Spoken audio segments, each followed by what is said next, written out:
Սիրելիներ, ինչպես ցեզի խոստացել էի, օրից պատմությունը պիտի ռուսերենից թարգմանեմ հայերեն տարբերակով ու տեղադրեմ։ Շնորհակալ եմ ձեր ակտիվ մասնակցության համար, ձեր դրած լայքերի համար, որոնք ինձ հուշեցին, որ դուք կուզեք, որ թարգմանեմ ռուսերենից հայերեն։ Ձեզիս եմ չեմ կարդա այս պատմությունը, այլ նախադասություն առ նախադասություն կթարգմանեմ։ Ուստի կեղնին թերացումներ իհարկե, բայց բովանդակությունը կմնա նույնը։ Թե ինչ, տեսենք պատմությունը ամբողջությամբ։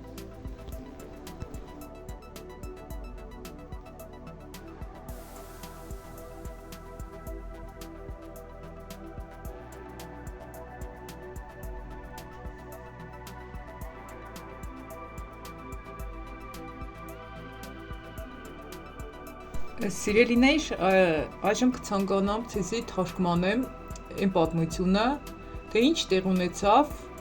այն օֆիցիանտի հետ կամ մատուցողու հետ, որին իր տերը փորձեց դուրս անել ռեստորանից, որը չափազանց շատ ուշադրություն էր դարձրել մի ծերունու։ Դե ինչ պատմեմ սկզբից։ Երիտասարդ աղջիկը, որի անունը Մարինա էր, աշխատում էր մատուցողուհի էլիտար քաղաքում գտնվող ռեստորաններից մեկում։ Նա իր աշխատանքին վերաբերվում էր շատ ուշադրությամբ և հոգատարությամբ։ Նրա համար ռեստորանը ոչ միայն հանդիսանում էր աշխատանքի վայր, այլ որտեղ մարդիկ մենակ պիտի հաց ուտեին, այլ նա գտնում էր, որ ցանկացած մարդ նա իրեն պիտի յուրահատուկ զգա։ Նա ամեն մի մանրուք ցանկանում էր, որպեսզի սովորեր սեղան մատուցելու հետ կապված։ Նա շատ լավ գիտեր ամեն մի հաճախորդի կերակրացանկը, նախընտրությունը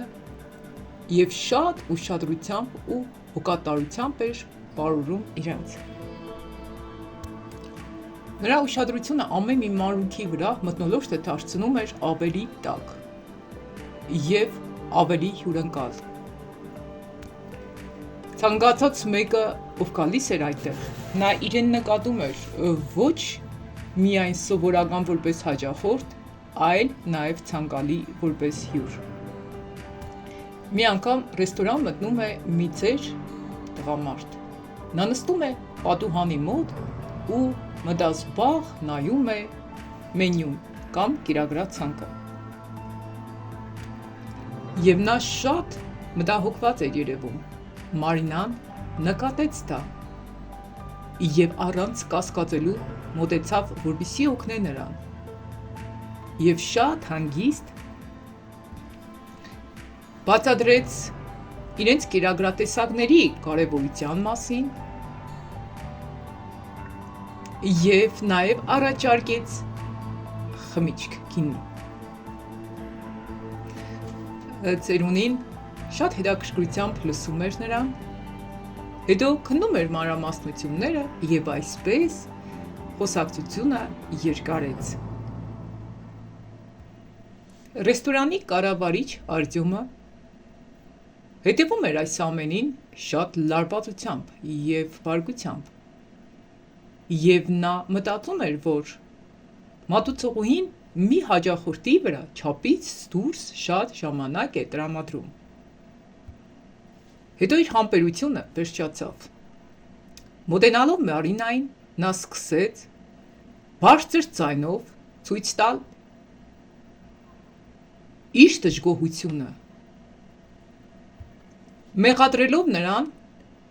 դանդաղաշարժության և ոչ էֆեկտիվ ձևով աշխատանքի մոտենալու հետ կապված։ Մեղադրելով նրան դանդաղաշարժության և ոչ էֆեկտիվ ձևով աշխատելու հետ կապված։ Աղջիկը փորձում էր բացատրել, որ իր հոգատար վերաբերմունքը դա իր աշխատանքի մեկ մասն է, բայց Արտյոմը չէր էլ ուզում լսել։ Եվ զայրույթի ընթացքում նրան հենց տեղում դուրս շպրտեց աշխատանքից կամ հեռացրեց աշխատանքից։ Այդ ժամանակ ամբողջ ռեստորանում տիրեց լռություն։ Ծերունին իր ձեռքի բաժակը դրեց ներքև այդ վեճի պատճառով։ Ելավ, ոտքի կանգնեց և շատ հաստատակամ քայլերով մոտեցավ նրանց։ Նրա հաստատակամությունը և դեմքի արտահայտությունը Արտյոմին ստիպեց նկատել, որ նա իր ռեստորանի հենց տերն է և զարմանքից քարացավ։ Եվ մերժեց նույնիսկ լսել կառավարչի բացատրությունները և միանգամից նրան ազատեց աշխատանքից։ Իսկ հետո դառնալով Մարինային, նրան տեղեկացրեց, որ այսօրվանից սկսած կամ նա պիտի զբաղեցնի Արտյոմի տեղը, դառնալով ռեստորանի կառավարիչ։ Եվ այդ պահին ամբողջ ռեստորանում հնչեցին բարձր ծափահարություններ։ Մարինան կարծես չէր կարողանում հավատալ, թե ինչ տեղի ունեցավ, և ամոթից կարմրեց և շատ շնորհակալ լինելով ժպտաց։ Այդ գիշերը փոխեց իր ամբողջ կյանքը։ Այսպիսի հիանալի պատմություն, սիրելիներս, որը կցանկանայի այսօր կիսվեի ձեզի հետ։ Եթե խորը մտածեք, այս պատմությունը նաև ունի հոգևոր նաև մեծ նշանակություն մեր բոլորիս կյանքերում։ Շատ շատերը կանարգեն այն մարդկանց, որոնք որ իրականում կանչված են որպես գործիք, հզոր գործիք Աստծո փառքի համար։ Ով ինչ սորվավ այս պատմություններից, ժողովուրդ ջան, կխնդրեմ գրեք մեկնությունների մեջ։ Եթե կսիրեք սպես նմանատիպ պատմություններ լսեք, որոնք ունի ուսուցողական, դաստիարակչական նշանակություն, գրեք մեկնությունների մեջ։ Ես անպայման շատ հետաքրքիր պատմություններ ու նաև հոգևոր վկայություններ կթարգմանեմ ձեր բոլորիդ համար։